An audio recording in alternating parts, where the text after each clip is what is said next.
ಒಂದು ಪೂರ್ವಕಾಲ ವೃತ್ತಾಂತ ಅಧ್ಯಾಯ 28. ದಾವೀದನು ಇಸ್ರಾಯೇಲ್ಯರ ಎಲ್ಲಾ ಅಧಿಪತಿಗಳನ್ನು, ಅಂದರೆ ಕುಲಾಧಿಪತಿಗಳು, ಅರಸನ ಸೇವೆ ಮಾಡುತ್ತಿರುವ ವರ್ಗನಾಯಕರು, ಸಹಸ್ರಾಧಿಪತಿಗಳು, ಶತಾಧಿಪತಿಗಳು, ಅರಸನ ದನಕುರಿ ಮೊದಲಾದ ಸೊತ್ತಿನ ಮೇಲ್ವಿಚಾರಕರು, ರಾಜಪುತ್ರ ಪಾಲಕರು, ಕಂಚುಕಿಗಳು, ರಣವೀರರು, ಅಂತೂ ಎಲ್ಲಾ ಘನವಂತರನ್ನು ಯೆರೂಸಲೇಮಿಗೆ ಕರೆಸಿದನು. ಅವರು ಕೂಡಿ ಬಂದಾಗ ಅರಸನಾದ ದಾವೀದನು ಎದ್ದು ನಿಂತು ಅವರಿಗೆ ಹೇಳಿದ್ದೇನೆಂದರೆ, ನನ್ನ ಸಹೋದರರೇ, ಪ್ರಜೆಗಳೇ, ಕೇಳಿರಿ. ಯೆಹೋವನ ನಿಬಂಧನ ಮಂಜೂಷಕ್ಕೋಸ್ಕರವೂ ನಮ್ಮ ದೇವರ ಪಾದಪೀಠಕ್ಕೋಸ್ಕರವೂ ಆಲಯವನ್ನು ಕಟ್ಟಿಸಬೇಕೆಂದು ಮನಸ್ಸು ಮಾಡಿ ಅದಕ್ಕಾಗಿ ಎಲ್ಲವನ್ನೂ ಸಿದ್ಧಪಡಿಸಿದೆನು. ಆಗ ದೇವರು ನನಗೆ, ನೀನು ಮಹಾಯುದ್ಧಗಳನ್ನು ನಡೆಸಿ ಬಹಳ ರಕ್ತವನ್ನು ಸುರಿಸಿದವನು, ನನ್ನ ಹೆಸರಿಗೋಸ್ಕರ ಆಲಯವನ್ನು ಕಟ್ಟಿಸಬಾರದು ಎಂದು ಹೇಳಿದನು. ಇಸ್ರಾಯೇಲ್ ದೇವರಾದ ಯೆಹೋವನು ನನ್ನ ತಂದೆಯ ಮನೆಯವರೆಲ್ಲರಲ್ಲಿ ನನ್ನನ್ನೇ ಸದಾ ಇಸ್ರಾಯೇಲ್ಯರ ಅರಸನಾಗಿರುವುದಕ್ಕೆ ಆರಿಸಿಕೊಂಡನು. ಆತನು ಯೆಹೂದ ಕುಲವು ರಾಜಕುಲವಾಗಬೇಕೆಂದು ನೇಮಿಸಿ ಆ ಕುಲದಲ್ಲಿ ನನ್ನ ತಂದೆಯ ಕುಟುಂಬವನ್ನು ಆರಿಸಿಕೊಂಡನು. ನನ್ನ ತಂದೆಯ ಎಲ್ಲಾ ಮಕ್ಕಳಲ್ಲಿ ನನ್ನನ್ನೇ ಮೆಚ್ಚಿ ಇಸ್ರಾಯೇಲ್ಯರೆಲ್ಲರ ಅರಸನನ್ನಾಗಿ ಮಾಡಿದನು. ನನಗೆ ದಯಪಾಲಿಸಿದ ಅನೇಕ ಮಂದಿ ಮಕ್ಕಳಲ್ಲಿ ನನ್ನ ಮಗನಾದ ಸೊಲೊಮೋನನನ್ನು ಯೆಹೋವನ ರಾಜ್ಯ ಸಿಂಹಾಸನವಾಗಿರುವ ಇಸ್ರಾಯೇಲ್ ಸಿಂಹಾಸನದ ಮೇಲೆ ಕುಳ್ಳಿರಿಸುವುದಕ್ಕೋಸ್ಕರ ಆರಿಸಿಕೊಂಡನು. ಆತನು ನನಗೆ, ನಿನ್ನ ಮಗನಾದ ಸೊಲೊಮೋನನೇ ನನ್ನ ಆಲಯವನ್ನೂ ಅದರ ಪ್ರಾಕಾರಗಳನ್ನು ಕಟ್ಟಿಸುವನು. ಅವನು ನನಗೆ ಮಗನಾಗಿರಬೇಕೆಂದು ಅವನನ್ನು ಆರಿಸಿಕೊಂಡಿದ್ದೇನೆ. ನಾನು ಅವನಿಗೆ ತಂದೆಯಾಗಿರುವೆನು. ಅವನು ಈಗಿನಂತೆ ಯಾವಾಗಲೂ ನನ್ನ ಆಜ್ಞಾವಿಧಿಗಳನ್ನು ಕೈಕೊಂಡು ನಡೆಯುವುದಾದರೆ ಅವನ ರಾಜ್ಯವನ್ನು ಸದಾಕಾಲವೂ ಸ್ಥಿರಪಡಿಸುವೆನೆಂದು ಹೇಳಿದ್ದಾನೆ. ನಿಮ್ಮ ದೇವರಾದ ಯೆಹೋವನ ಎಲ್ಲಾ ಆಜ್ಞೆಗಳನ್ನು ಧ್ಯಾನಿಸಿ ಕೈಕೊಳ್ಳಬೇಕೆಂದು ಯೆಹೋವನ ಮಂಡಳಿಯಾದ ಸಮಸ್ತ ಇಸ್ರಾಯೇಲ್ಯರ ಎದುರಿನಲ್ಲಿ ನಮ್ಮ ದೇವರಿಗೆ ಕೇಳಿಸುವಂತೆ ನಿಮ್ಮನ್ನು ಎಚ್ಚರಿಸುತ್ತೇನೆ. ಹಾಗೆ ಮಾಡಿದರೆ ಈ ಒಳ್ಳೆ ದೇಶವು ಸದಾಕಾಲ ನಿಮ್ಮ ಮತ್ತು ನಿಮ್ಮ ಸಂತಾನದವರ ಸ್ವಾಸ್ಥ್ಯವಾಗಿರುವುದು.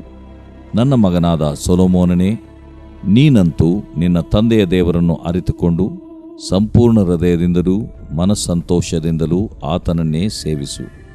ಯೆಹೋವನು ಎಲ್ಲಾ ಹೃದಯಗಳನ್ನು ವಿಚಾರಿಸುವವನು, ಎಲ್ಲಾ ಮನಸ್ಸಂಕಲ್ಪಗಳನ್ನು ಬಲ್ಲವನೂ ಆಗಿರುತ್ತಾನಲ್ಲ. ನೀನು ಆತನನ್ನು ಹುಡುಕುವುದಾದರೆ ಆತನು ನಿನಗೆ ಸಿಕ್ಕುವನು. ಆತನನ್ನು ಬಿಟ್ಟರೆ ನಿನ್ನನ್ನು ಶಾಶ್ವತವಾಗಿ ತಳ್ಳಿಬಿಡುವನು. ಆದುದರಿಂದ ನೋಡಿಕೋ, ಯೆಹೋವನು ತನಗೋಸ್ಕರ ಪವಿತ್ರಾಲಯವನ್ನು ಕಟ್ಟಬೇಕೆಂದು ನಿನ್ನನ್ನು ಆರಿಸಿಕೊಂಡಿದ್ದಾನಷ್ಟೇ. ಧೈರ್ಯದಿಂದ ಕೆಲಸಕ್ಕೆ ಕೈಹಚ್ಚು ಎಂಬುದೇ. ತರುವಾಯ ದಾವೀದನು ತನ್ನ ಮಗನಾದ ಸೊಲೊಮೋನನಿಗೆ ದೇವಾಲಯದ ಮಂಟಪ, ಕೊಟ್ಟಾರಗಳು, ಭಂಡಾರಗಳು, ಮೇಲುಪ್ಪರಿಗೆಗಳು, ಒಳಗಣ ಕೋಣೆಗಳು, ಕೃಪಾಸನ ಮಂದಿರ ಇವುಗಳ ನಕ್ಷೆಯನ್ನು ಕೊಟ್ಟು, ಯೆಹೋವನ ಆಲಯದ ಅಂಗಳಗಳು, ಸುತ್ತಣ ಕೋಣೆಗಳು, ದೇವಾಲಯದ ಭಂಡಾರಗಳು, ಪ್ರತಿಷ್ಠಿತ ವಸ್ತುಗಳ ಭಂಡಾರಗಳು ಇವುಗಳ ವಿಷಯವಾಗಿಯೂ, ಯಾಜಕರ ಮತ್ತು ಲೇವಿಯರ ವರ್ಗಗಳು, ಯೆಹೋವನ ಆಲಯದಲ್ಲಿ ನಡೆಯತಕ್ಕ ಎಲ್ಲಾ ಆರಾಧನೆಯ ಎಲ್ಲಾ ಸಾಮಗ್ರಿಗಳು ಇವುಗಳ ವಿಷಯವಾಗಿಯೂ ತಾನು ನಿರ್ಣಯಿಸಿಕೊಂಡದ್ದೆಲ್ಲವನ್ನೂ ವಿವರಿಸಿದನು. ಇದಲ್ಲದೆ ಆರಾಧನೆಯ ಆಯಾ ಆಚಾರಗಳಲ್ಲಿ ಉಪಯೋಗವಾಗಬೇಕಾದ ಎಲ್ಲಾ ಸಾಮಾನುಗಳ ಬೆಳ್ಳಿ ಬಂಗಾರದ ತೂಕ, ಅಂದರೆ ಬಂಗಾರದ ಹಣತೆಗಳಿರುವ ಬಂಗಾರದ ಪ್ರತಿಯೊಂದು ದೀಪಸ್ತಂಭದ ತೂಕ, ಬೇರೆ ಬೇರೆ ಕೆಲಸಗಳಿಗೆ ಉಪಯೋಗವಾಗುವ ಪ್ರತಿಯೊಂದು ಬೆಳ್ಳಿಯ ದೀಪಸ್ತಂಭದ ಮತ್ತು ಅದರ ಹಣತೆಗಳ ತೂಕ, ಮೀಸಲ ರೊಟ್ಟಿಗಳನ್ನಿಡುವ ಪ್ರತಿಯೊಂದು ಮೇಜಿಗೆ ಉಪಯೋಗಿಸಬೇಕಾದ ಬಂಗಾರದ ತೂಕ, ಬೆಳ್ಳಿಯ ಮೇಜುಗಳ ಬೆಳ್ಳಿಯ ತೂಕ, ಚೊಕ್ಕ ಬಂಗಾರದ ಮುಳ್ಳು ಬೋಗುಣಿ ಹೂಜೆಗಳ ಮತ್ತು ಬೆಳ್ಳಿ ಬಂಗಾರದ ಆಯಾ ಪಾತ್ರೆಗಳ ತೂಕ, ಧೂಪವೇದಿಗೆ ಉಪಯೋಗಿಸಬೇಕಾದ ಚೊಕ್ಕ ಬಂಗಾರದ ತೂಕ ಎಷ್ಟೆಷ್ಟಾಗಿರಬೇಕೆಂಬುದನ್ನು ವಿವರಿಸಿ ಹರಡಿದ ರೆಕ್ಕೆಗಳಿಂದ ಯೆಹೋವನ ನಿಬಂಧನ ಮಂಜೂಷವನ್ನು ಮರೆಮಾಡುವ ಬಂಗಾರದ ಕೆರೂಬಿ ವಾಹನದ ನಕ್ಷೆಯನ್ನು ಕೊಟ್ಟು, ಆ ನಕ್ಷೆಗಳಲ್ಲಿ ಸೂಚಿಸಿದ ಎಲ್ಲಾ ಕೆಲಸಗಳ ವಿಷಯವಾದ ಜ್ಞಾನವು ತನಗೆ ಯೆಹೋವನ ಲೇಖನದಿಂದಲೇ ಪ್ರಾಪ್ತವಾಯಿತೆಂದು ಹೇಳಿದನು. ಆಮೇಲೆ ದಾವೀದನು ತನ್ನ ಮಗನಾದ ಸೊಲೊಮೋನನಿಗೆ, ಸ್ಥಿರಚಿತ್ತನಾಗಿರು, ಧೈರ್ಯದಿಂದಿರು, ಕೆಲಸಕ್ಕೆ ಕೈಹಾಕು, ಅಂಜಬೇಡ, ಕಳವಳಗೊಳ್ಳಬೇಡ. ನನ್ನ ದೇವರಾಗಿರುವ ಯೆಹೋವ ದೇವರು ನಿನ್ನ ಸಂಗಡ ಇರುತ್ತಾನೆ. ಆತನು ತನ್ನ ಆಲಯದ ಎಲ್ಲ ಕೆಲಸವು ತೀರುವವರೆಗೂ ನಿನ್ನನ್ನು ಕೈ ಬಿಡುವುದಿಲ್ಲ, ತೊರೆಯುವುದಿಲ್ಲ. ಇಗೋ, ಯಾಜಕರ ಮತ್ತು ಲೇವಿಯರ ವರ್ಗಗಳವರು ದೇವಾಲಯ ಸಂಬಂಧವಾದ ಬೇಕಾದ ಕೆಲಸವನ್ನು ಮಾಡುವುದಕ್ಕೆ ಸಿದ್ಧರಾಗಿದ್ದಾರೆ. ಯಾವ ಕೆಲಸವಿದ್ದರೂ ಎಲ್ಲವನ್ನೂ ಜಾಣತನದಿಂದ ಮಾಡುವುದಕ್ಕೆ ಸಿದ್ಧ ಮನಸ್ಸುಳ್ಳವರು ನಿನ್ನ ಹತ್ತಿರ ಇರುತ್ತಾರೆ. ಅಧಿಪತಿಗಳು, ಎಲ್ಲ ಪ್ರಜೆಗಳು ನಿನ್ನ ಆಜ್ಞೆಗೆ ಒಳಗಾಗುವರು ಎಂದು ಹೇಳಿದನು. ದೇವರು ಪ್ರೀತಿಸುವ ಪ್ರೀತಿಯ ಬಿಗ್ ಜೆ ಟಿವಿ ಪ್ರಿಯ ವೀಕ್ಷಕರಿಗೆ ನಮ್ಮ ಕರ್ತನಾದ ಯೇಸು ಕ್ರಿಸ್ತನ ಹೆಸರಿನಲ್ಲಿ ನಿಮ್ಮನ್ನು ವಂದಿಸಿ ಸ್ವಾಗತ ಬಯಸ್ತಿದ್ದೇವೆ. ಬನ್ನಿರಿ, ನಾವು ಒಟ್ಟಾಗಿ ದೇವರ ವಾಕ್ಯವನ್ನು ಅಧ್ಯಯನ ಮಾಡಿಕೊಳ್ಳೋಣ. ದೇವರ ವಾಕ್ಯದಲ್ಲಿ ಶಕ್ತಿ ಇದೆ. ದೇವರ ವಾಕ್ಯದಲ್ಲಿ ಸಾಧಕವಾಗುವಂಥದ್ದು ಇದೆ. ದೇವರ ವಾಕ್ಯಕ್ಕೆ ಸಾಮರ್ಥ್ಯವಿದೆ.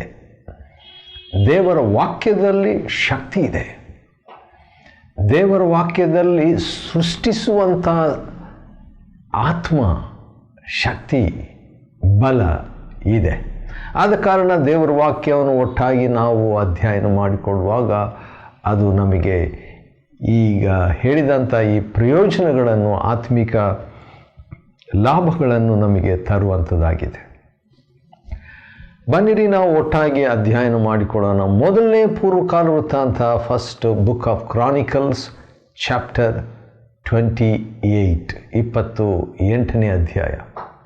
28ನೇ ಅಧ್ಯಾಯ ನನಗೆ ಬಹಳ ಆಶೀರ್ವಾದದ ಒಂದು ಅಧ್ಯಯನವಾಗಿದೆ. ಯಾಕಂದರೆ ಅನೇಕ ವರ್ಷಗಳ ಹಿಂದೆ ಈ ಅಧ್ಯಾಯದಿಂದ ದೇವರು ನನಗೆ ಒಂದು ವಾಗ್ದಾನ ಕೊಟ್ಟಿದ್ದರು. ಸರಿ, ಇದನ್ನು ಒಂದೊಂದಾಗಿ ಒಟ್ಟಾಗಿ ನಾವು ಅಧ್ಯಯನ ಮಾಡಿಕೊಳ್ಳೋಣ. ದಾವೀದನು ಈಗ ವೃದ್ಧನಾಗಿದ್ದಾನೆ. ಅವನಿಗೊಂದು ಆಶೆ ಇತ್ತು. ಅದೇನಂತ ಹೇಳಿದ್ರೆ ದೇವಾಲಯವನ್ನು ಕಟ್ಟಬೇಕೆಂಬುದಾಗಿ. ಆದರೆ ದೇವರು ಅವನು ಕಟ್ಟಬಾರ್ದು, ಅವನ ಬದಲಾಗಿ ಅವನ ಮಗನಾದ ಸೊಲೊಮೋನನು ಕಟ್ಟಬೇಕಂತ ಹೇಳ್ಬಿಟ್ಟು. ಅದಕ್ಕೆ ಒಂದು ಕಾರಣ ಏನಂದರೆ ದಾವೀದನು ಫೈಟರ್, ಯುದ್ಧ ಮಾಡುವವನು, ಜಗಳ ಮಾಡುವಂಥ ವ್ಯಕ್ತಿಯಾಗಿದ್ದನು. ಫೈಟರ್, ರಕ್ತ ಸುರಿಸಿದಂಥ ವ್ಯಕ್ತಿಯಾಗಿದ್ದನು. ದೇವರು ಜಗಳ ಮಾಡುವವರನ್ನು ಸಭೆಯನ್ನು ಕಟ್ಟುವುದಕ್ಕೆ ಉಪಯೋಗ ಮಾಡುವುದಿಲ್ಲ. ಆದರೆ ಸೊಲೊಮೋನ್ ಅಂತ ಹೇಳಿದ್ರೆ ಆ ಒಂದು ಪದದ ಅರ್ಥ ಸಮಾಧಾನ ಪುರುಷನು ಅಂತ ಹೇಳ್ಬಿಟ್ಟು. ದೇವರು ಸಮಾಧಾನ ಪುರುಷರನ್ನೇ ಅಥವಾ ಸಮಾಧಾನ ವ್ಯಕ್ತಿಗಳನ್ನೇ, ಸಹೋದರರನ್ನೇ, ಸಹೋದರಿಗಳನ್ನೇ ತನ್ನ ಸಭೆ ಕಟ್ಟುವುದಕ್ಕೆ, ತನ್ನ ಆಲಯ ಕಟ್ಟುವುದಕ್ಕೆ ಉಪಯೋಗ ಮಾಡಿಕೊಳ್ತಾನೆ ಎಂಬಂಥ ಒಂದು ವಿಷಯವನ್ನು ಇಲ್ಲಿ ನಾವು ಗಮನಿಸಿಕೊಳ್ತೇವೆ. ಸರಿ, ದಾವೀದನು ಈಗೇನು ಮಾಡ್ತಾನೆ?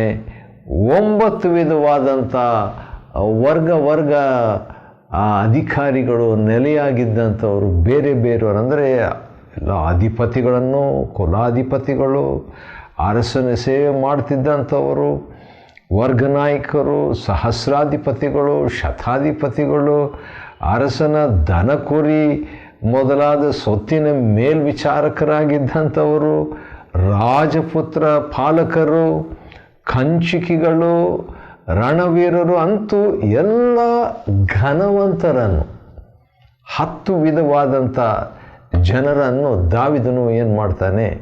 ಈಗ ಯೆರೂಸಲೇಮಿಗೆ ಆತನು ಕರೀತಾ ಇದ್ದಾನೆ. ಏನು ಅಂಥ ಒಂದು VIP-ಗಳನ್ನೆಲ್ಲ ಕರೆಸಿಬಿಟ್ಟು ಏನು ಮಾಡಬೇಕಂತಿದ್ದಾನೆ, ಏನು ವಿಷಯ? ಆ ದಿವಸಗಳಲ್ಲಿ ಪ್ರಯಾಣ ಮಾಡಿ ಬರುವಾಗ ಅದು ಅಷ್ಟು ಈಸಿ ಅಲ್ಲ. ಆದರೂ ಕೂಡ ಇವರೆಲ್ಲರೂ ಒಟ್ಟಾಗಿ ಬರ್ತಾ ಇದ್ದಾರೆ.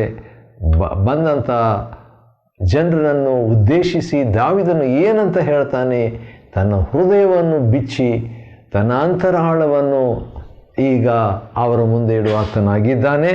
ಅದನ್ನು ನಾವು ಈಗ ಒಟ್ಟಾಗಿ 2ನೇ ವಚನದಲ್ಲಿ ನೋಡ್ತೇವೆ. ಅವರು ಕೂಡಿ ಬಂದಾಗ ಅರಸನಾದ ದಾವೀದನು ಎದ್ದು ನಿಂತು, ನೋಡ್ರಿ, ರಾಜ ಕೂತ್ಕೊಂಡು ಮಾತಾಡಬಹುದು, ಆದರೆ ಎದ್ದು ನಿಂತು ಅವರಿಗೆ ಹೇಳಿದ್ದೇನೆಂದರೆ, ನನ್ನ ಸಹೋದರರೇ.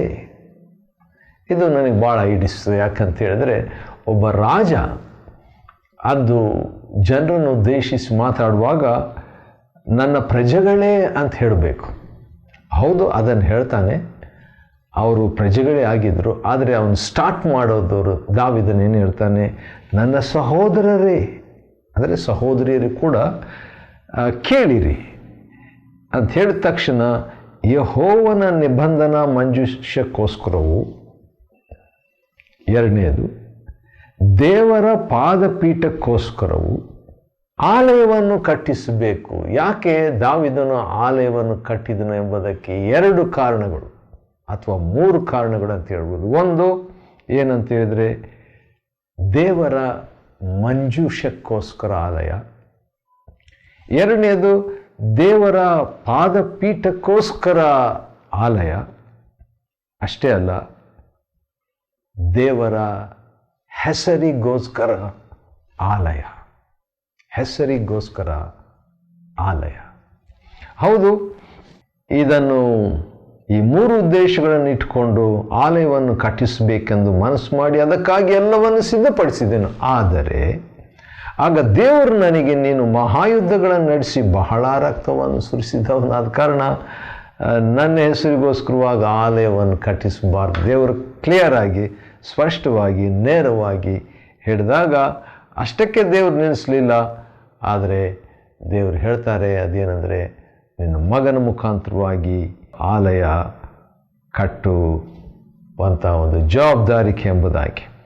ಹೌದು, ಆ ಮಾತನ್ನು ಹೇಳಿದಾಗ ದಾವೀದನು ಭಾಳ ಖುಷಿಯಾಗಿರಬೇಕು. ತನ್ನ ಬಗ್ಗೆ ಒಂದು ಮಾತು ಹೇಳ್ತಾನೆ ನೋಡ್ರಿ, ನನ್ನ ತಂದೆ ಎಲ್ಲ ಮಕ್ಕಳಲ್ಲಿ ನನ್ನನ್ನೇ ಮೆಚ್ಚಿ. ದಾವೀದನ ಒಂದು ಸಾಕ್ಷಿ ಅಂತ ಹೇಳ್ಬೋದು 28ನೇ ಅಧ್ಯಾಯದಲ್ಲಿ, ಮೊದಲನೇ ಪೂರ್ವಕಾಲ ವೃತ್ತಾಂತ, ದ ಟೆಸ್ಟಿಮೋನಿ ಆಫ್ ಡೇವಿಡ್. ಅದರಲ್ಲಿ ನನ್ನ ಎಲ್ಲ ಮಕ್ಕಳಲ್ಲಿ ನನ್ನನ್ನೇ ಮೆಚ್ಚಿ ಇಸ್ರಾಯೇಲರ ಅರಸನಾಗಿ ದೇವರು ಮಾಡಿದನು. ನನಗೆ ದಯಪಾಲಿಸಿದ ಅನೇಕ ಮಂದಿ ಮಕ್ಕಳಲ್ಲಿ ನನ್ನ ಮಗನಾದ ಸೊಲೊಮೋನನನ್ನು ಯೆಹೋವನ ರಾಜ್ಯ ಸಿಂಹಾಸನವಾಗಿರುವ ಇಸ್ರಾಯೇಲ್ ಸಿಂಹಾಸನದ ಮೇಲೆ ಕೂತ್ಕೊಳ್ಳುವಂತೆ ಅವಕಾಶ ಕೊಟ್ಟಿದ್ದಾನೆ ಎಂಬುದಾಗಿ ಹೇಳಿಬಿಟ್ಟು ಮುಂದೆ ದಾವೀದನು ಕೆಲವು ಮಾತುಗಳನ್ನು, ಇದು ಒಂದು ಸ್ಪೀಚ್ ಇದ್ದ ಹಾಗೆ, ಒಂದು ಕೊನೆಯ ದಾವೀದನ ಒಂದು ಮಾತುಗಳು. ಅದರಲ್ಲಿ ಇಸ್ರಾಯೇಲರ ಎದುರಿನಲ್ಲಿ ನಮ್ಮ ದೇವರಿಗೆ ಕೇಳಿಸುವಂತೆ ನಿಮ್ಮನ್ನು ಎಚ್ಚರಿಸುತ್ತೇನೆ. ಇದು ನನಗೆ ಹಿಡಿಸ್ತು. ಯಾಕಂತ ಹೇಳಿದ್ರೆ, ಯೆಹೋವನ ಮಂಡಳಿಯಾದ ಸಮಸ್ತ ಇಸ್ರಾಯೇಲರ ಎದುರಿನಲ್ಲಿ ನಮ್ಮ ದೇವರಿಗೆ ಕೇಳಿಸುವಂತೆ ನಿಮ್ಮನ್ನೇ ಎಚ್ಚರಿಸ್ತೇನೆ. ದೇವರಿಗೆ ಕೇಳ್ತದೆ, ಆದರೆ ದೇವರ ಒಂದು ಪ್ರಜ್ಞೆ, ಗಾಡ್ ಕಾನ್ಷಿಯಸ್ನೆಸ್, ದೇವರ ಒಂದು ಪ್ರಜ್ಞೆ, ದೇವರ ಉಪಸ್ಥಿತವನ್ನು ಗ್ರಹಿಸುವಂಥ ವ್ಯಕ್ತಿಯಾಗಿ ಇಲ್ಲಿ ದಾವೀದನು ತನ್ನ ಅಂತಿಮ ಕೆಲವು ದಿನಗಳಲ್ಲಿ ಮಾತನಾಡೋ ಆತನಾಗಿದ್ದಾನೆ. ಹೌದು, ನಾವು ಕೂಡ ಒಬ್ಬ ಪ್ರಸಂಗಿಯಾಗಿ ಅಥವಾ ದೇವರ ಪರವಾಗಿ ಮಾತನಾಡುವಂಥ ವ್ಯಕ್ತಿಗಳು ದೇವರಿಗೆ ಕೇಳಿಸುವಂತೆ ಮಾತನಾಡುವಂಥ ವ್ಯಕ್ತಿಗಳಾಗಿ ಕೂಡ ಇರಬೇಕು. ಭಾಳ ಒಳ್ಳೆಯದು. ಆನಂತರ ನನ್ನ ಮಗನಾದ ಸೊಲೊಮೋನ್ನ ಈಗ ಮಾತಾಡ್ತಾ ಎಷ್ಟೋ ಜನರು 10 ವಿಧವಾದಂಥ VIPs ಅಲ್ಲಿ ದಾವೀದನ ಮುಂದೆ ನಿಂತ್ಕೊಂಡಿದ್ದಾರೆ. ಭಾಳ ದೂರ ಪ್ರಯಾಣ ಮಾಡಿ ಅಲ್ಲಿ ಬಂದಿದ್ದಾರೆ. ದಾವೀದನ ಮಾತಿಗೆ ಕಿವಿಗೊಟ್ಟು ಗೌರವಿಸುವಂಥ ರೀತಿಯಲ್ಲಿ ಅಲ್ಲಿ ಬಂದಿದ್ದಾರೆ. ಹಾಗೆ ದಾವೀದನು ಮಾತಾಡ್ತಾ ಇದ್ದಕ್ಕಿದ್ದ ಹಾಗೆ ಅಲ್ಲಿ ಸೊಲೊಮೋನನು ಕೂತಿರುವಂಥದ್ದನ್ನು ನೋಡಿಬಿಟ್ಟು ಈಗ ಸ್ವರ ಚೇಂಜ್ ಮಾಡ್ತಾನೆ, ಫೋಕಸ್ಸು ಕೂಡ ದಾವೀದನು ಚೇಂಜ್ ಮಾಡಿಬಿಟ್ಟು ಈಗ ಹೇಳ್ತಾನೆ, ನನ್ನ ಮಗನಾದ ಸೊಲೊಮೋನನೇ, ನೀನಂತೂ ನಿನ್ನ ತಂದೆಯ ದೇವರನ್ನು ಅರಿತುಕೊಂಡು ಸಂಪೂರ್ಣ ಹೃದಯದಿಂದಲೂ ಮನಸ್ಸಂತೋಷದಿಂದಲೂ ಆತನನ್ನೇ ಸೇವಿಸು. ಯೆಹೋವನು ಎಲ್ಲ ಹೃದಯಗಳನ್ನು ವಿಚಾರಿಸುವವನು, ಎಲ್ಲ ಮನಸ್ಸಂಕಲ್ಪಗಳನ್ನು ಬಲ್ಲವನು ಆಗಿರ್ತಾನಲ್ಲ. ನೀನು ಆತನನ್ನು ಹುಡುಕುವುದಾದರೆ ಆತ ನಿನಗೆ ಸಿಕ್ಕುವನು. ಆತನನ್ನು ಬಿಟ್ಟರೆ ನಿನ್ನನ್ನು ಶಾಶ್ವತವಾಗಿ ತಳ್ಳಿಬಿಡುವನು. ವಾರ್ನಿಂಗ್ ಸಹ ಆತನು ಕೊಡ್ತಾನೆ. ಕೊಟ್ಬಿಟ್ಟು ಒಂದು ಮಾತು ಹೇಳ್ತಾನೆ, ನೋಡಿಕೋ. ಮಗನಿಗೆ ತಂದೆ ಹೇಳುವಂಥ ಮಾತು, ಮಹಾರಾಜನು ಯುವರಾಜನಿಗೆ ಹೇಳುವಂಥ ಮಾತು, ನೋಡಿಕೋ, ಯೆಹೋವನು ತನಗೋಸ್ಕರ ಪವಿತ್ರಾಲಯವನ್ನು ಕಟ್ಟಬೇಕೆಂದು ನಿನ್ನನ್ನು ಆರಿಸಿಕೊಂಡಿದ್ದಾನಷ್ಟೇ. ಧೈರ್ಯದಿಂದ ಕೆಲಸಕ್ಕೆ ಕೈ ಹಚ್ಚು. ಇದೇ ಒಂದು ಮಾತು ಸುಮಾರು 40 ವರ್ಷಗಳ ಹಿಂದೆ ನನಗೆ ಈ ವಾಕ್ಯ ನನಗೆ ಸಿಕ್ತು. ಅಂದರೆ ಇದು ಓದ್ತಾ ಇರುವಾಗ ದೇವರು ಕೂಡ ನನ್ನ ಜೊತೆಗೆ ಮಾತನಾಡುವಂಥ ರೀತಿಯಲ್ಲಿ ನನಗೆ ಅನಿಸ್ತದೆ ಏನಂತ ಹೇಳಿದರೆ, ದೇವರು ನಿನ್ನನ್ನು ತನಗೋಸ್ಕರವಾಗಿ ಪವಿತ್ರ ಆಲಯವನ್ನು ಕಟ್ಟಬೇಕೆಂದು ನಿನ್ನನ್ನು ಆರಿಸಿಕೊಂಡಿದ್ದಾನೆ, ಧೈರ್ಯದಿಂದ ಕೆಲಸಕ್ಕೆ ಕೈ ಹಚ್ಚು ಎಂಬಂಥ ಮಾತು. ಹೌದು, ಆನಂತರ ನನಗೆ ಒಂದು ಆಶೆ ಇತ್ತು, ಅದೇನೆಂದರೆ ದೊಡ್ಡ ಆಲಯವನ್ನು ಕರ್ನಾಟಕದಲ್ಲಿ ಕಟ್ಟಬೇಕು ಎಂಬುದಾಗಿ.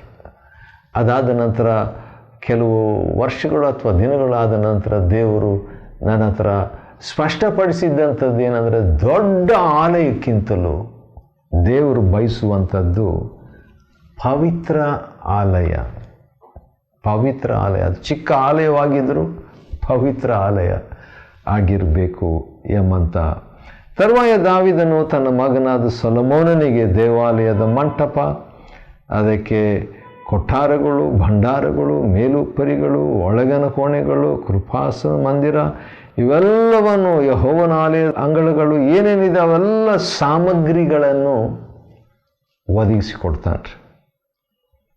ಅದನ್ನೆಲ್ಲ ವಿವರಿಸ್ತಾನೆ, ಹೇಗೆ ಕಟ್ಟಬೇಕು, ಏನು ಅವನ ಮನಸ್ಸಿನಲ್ಲಿ ಏನಿದ್ದಿದ್ದು ಎಂಬಂಥದ್ದು. ದೀಪಸ್ತಂಭ, ಮೇಜು, ಧೂಪವೇದಿ, ಏನೆಲ್ಲ ಮೋಶೆ ಆ ದೇವದರ್ಶನ ಗುಡಾರದಲ್ಲಿ ಇಟ್ಟಂಥ ಅದೇ ವಿಷಯವನ್ನು ಈಗ ಆಳವಾಗಿ ಪ್ರಗತಿಸಲ್ಪಡುವಂಥ ಒಂದು ಸನ್ನಿವೇಶ.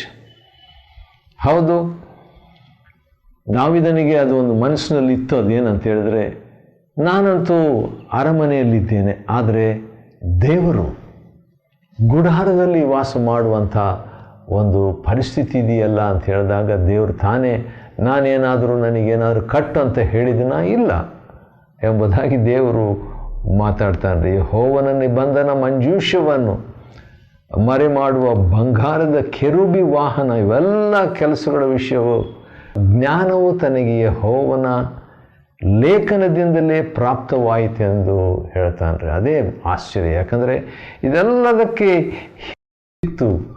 ಹೇಗೆ ದಾವೀದನಿಗೆ ಅಥವಾ ಸೊಲೊಮೋನನಿಗೆ ಸಿಕ್ಕಿತು ಅಂತ ನೋಡುವಾಗ, ಈ ಎಲ್ಲ ಕೆಲಸಗಳ ವಿಷಯ ಜ್ಞಾನ ತನಗೆ ದೇವರ ವಾಕ್ಯದಿಂದ ಸಿಕ್ತು. ದೇವರ ವಾಕ್ಯ ಸಾಮಾನ್ಯವಾದದ್ದಲ್ರಿ. ಒಂದು ಇಂಜಿನಿಯರಿಂಗ್ ಮೈಂಡು ಒಂದು ಯಾವ ರೀತಿಯಾಗಿ ಕಟ್ಟಬೇಕು ಎಂಬಂಥ ಅದರ ವಿವೇಕ ಜ್ಞಾನ, ದೈವಿಕ ಜ್ಞಾನ ದಾವೀದನಿಗೂ ಅವನ ಮಗನಾದ ಸೊಲೊಮೋನಿಗೆ ಸಿಕ್ಕಿತು. ಒಂದು ವಾಕ್ಯ ನನಗೆ ನೆನಪಿಗೆ ಬರುತ್ತಿದೆ. ಅದು ಕೀರ್ತನೆ 119 ಇರುವಂಥ ಒಂದು ವಾಕ್ಯ. ಅದು ಏನೆಂಬುದಾಗಿ ನಾವು ನೋಡಿಕೊಳ್ಳೋಣ ಬನ್ನಿರಿ. ಅದನ್ನು ನಿಮಗೋಸ್ಕರವಾಗಿ ನಾನು ಓದಲಿಕ್ಕೆ ಇಷ್ಟಪಡ್ತೇನೆ. ಯಾಕಂತ ಹೇಳಿದರೆ ಅದು ಆಶ್ಚರ್ಯವಾದಂಥ ಒಂದು ವಾಕ್ಯ. ಆಗಾಗ ಅದನ್ನು ನಾನು ನೆನಪಿಗೆ ತಂದುಕೊಳ್ತೇನೆ. ಕೀರ್ತನೆ 119 ಅಧ್ಯಾಯದ 100ನೇ ವಚನ. 100 ನೆನಪಿಟ್ಕೊಳ್ಳೋದು ಒಳ್ಳೆಯದಲ್ವ? 100 ನೆನಪಿಟ್ಕೊಡ್ರಿ, 101 ಕೂಡ. 100ನೇ ವಚನದಲ್ಲಿ ಏನಂತಿದೆ? ನಿನ್ನ ನಿಯಮಗಳನ್ನು ಕೈಕೊಂಡಿರುವುದರಿಂದ ಏನಾಯಿತು? ದೇವರ ವಾಕ್ಯ ಕೈಕೊಂಡಿದ್ದರಿಂದ ಈ ಕೀರ್ತನೆಗಾರನಿಗೆ ಏನಾಯ್ತಂತೆ? ಏನಾಯ್ತಂದರೆ, ಹಿರಿಯರಿಗಿಂತ ವಿವೇಕಿಯಾಗಿದ್ದೇನೆ. ವಾವ್!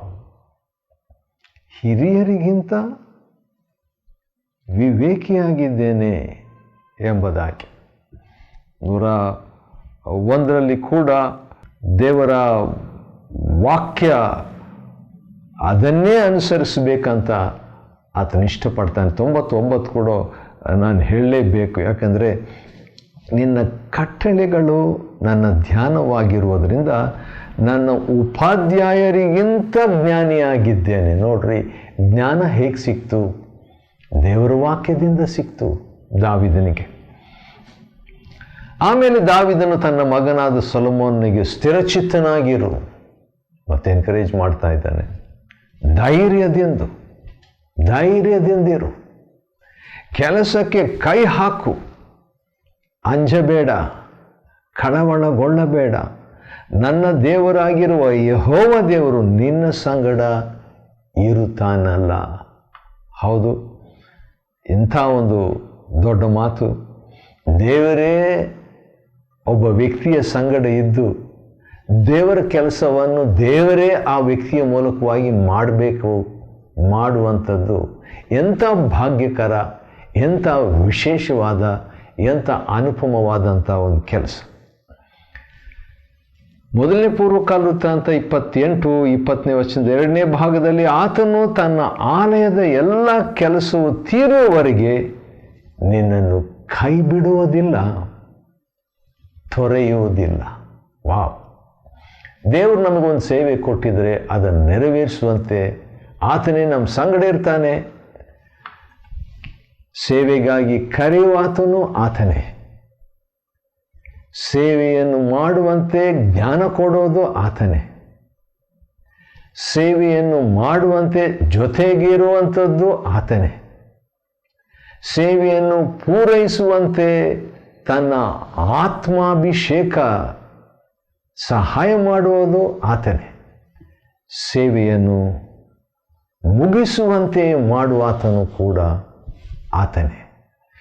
ಎಂಥ ಒಂದು ಭಾಗ್ಯ ಆತನ ಸೇವೆಯನ್ನು ಮಾಡುವಂಥದ್ದು. ಈಗೋ ಜಾಣತನದಿಂದ ಯಾವ ಕೆಲಸವಿದ್ದರೂ, 21ನೇ ವಚನ, ಯಾವ ಕೆಲಸವಿದ್ದರೂ ಎಲ್ಲವನ್ನು ಜಾಣತನದಿಂದ ಮಾಡುವುದಕ್ಕೆ ಸಿದ್ಧ ಮನಸ್ಸುಳ್ಳವರು ನಿನ್ನ ಹತ್ತಿರ ಇರುತ್ತಾರೆ. ಅಧಿಪತಿಗಳು, ಎಲ್ಲ ಪ್ರಜೆಗಳು ನಿನ್ನ ಆಜ್ಞೆಗೆ ಒಳಗಾಗುವರು. ಇದು ಒಂಥರ ಪ್ರಾಫಸಿ, ಪ್ರವಾದನೆಯೋಪಾದಿಯಲ್ಲಿ ದಾವೀದನು ಹೇಳ್ತಾ ಇದ್ದಾನೆ. ಅದೇನೆಂದರೆ, ಎಲ್ಲ ಕೆಲಸ ಮಾಡಲಿಕ್ಕೆ ಸಿದ್ಧವಾಗಿರುವಂಥವರು ಎಲ್ಲರೂ ನಿನ್ನ ಜೊತೆಗಿದ್ದಾರೆ ಮತ್ತು ನಿನಗೆ ಅಧೀನವಾಗಿರ್ತಾರೆ, ನಿನಗೆ ಒಳಪಡ್ತಾರೆ. ಏನು ಕೆಲಸ ಇದ್ದಾರೆ ಅದೇ ರೀತಿಯಾಗಿ ಸೊಲೊಮೋನನ ಜೀವನದಲ್ಲಿ ಆಯಿತು. ದಾವೀದನು ಹೇಳಿದ್ದ ಹಾಗೆ. ಯಾಕಂತ ಹೇಳಿದ್ರೆ ಸಿದ್ಧ ಮನಸ್ಸಿರುವಂಥವರು ಅದು ಭಾಳ ಪ್ರಾಮುಖ್ಯ ರೀ. ಸಿದ್ಧ ಮನಸ್ಸು, ಶುದ್ಧ ಮನಸ್ಸು ಇದ್ದಂಥವರು ದೇವರ ಸೇವೆಯಲ್ಲಿ ಸಹಕಾರಿಗಳಾಗಿ, ಅಸಿಸ್ಟೆಂಟ್ ಆಗಿ ಇದ್ದರೆ ಎಷ್ಟೋ ಭಾಗ್ಯ, ಎಷ್ಟೋ ಅನುಕೂಲ. ಟೆನ್ಷನ್ ಬೇಕಾಗಿರೋದಿಲ್ಲ. ಯಾಕಂತೇಳಿದರೆ ನನ್ನವರು ನನ್ನ ಜೊತೆಗೆ ನನ್ನ ಕರ್ತನಿಗಾಗಿ ಮಾಡುವಂಥವರು ಇದ್ದಾರೆ ಎಂಬ ಒಂದು ಧಾರಾಳ ಮನಸ್ಸು ಇದ್ದರೆ ಕೆಲಸ ತ್ವರಿತವಾಗ್ತದೆ, ಆಶೀರ್ವಾದದಾಯಕವಾಗ್ತದೆ ಮತ್ತು ದೇವರಿಗೂ ಅದು ಮಹಿಮೆ ತರುವಂಥ ಒಂದು ಸೇವೆಯಾಗಿರ್ತದೆ. ಸರಿ, ಮೊದಲನೇ ಪೂರ್ವಕಾಲ ವೃತ್ತಾಂತ 28ನೇ ಅಧ್ಯಾಯವನ್ನು ನಾವು ಒಟ್ಟಾಗಿ ಸೇರಿ ಅಧ್ಯಯನ ಮಾಡಿಕೊಳ್ಳುವಂತೆ ದೇವರು ನಮಗೆ ಕೊಟ್ಟ ಕೃಪೆಗಾಗಿ ಆತನಿಗೆ ಸ್ತೋತ್ರವಾಗಲಿ. ದೇವರು ನಿಮ್ಮನ್ನು ಆಶೀರ್ವದಿಸಲಿ.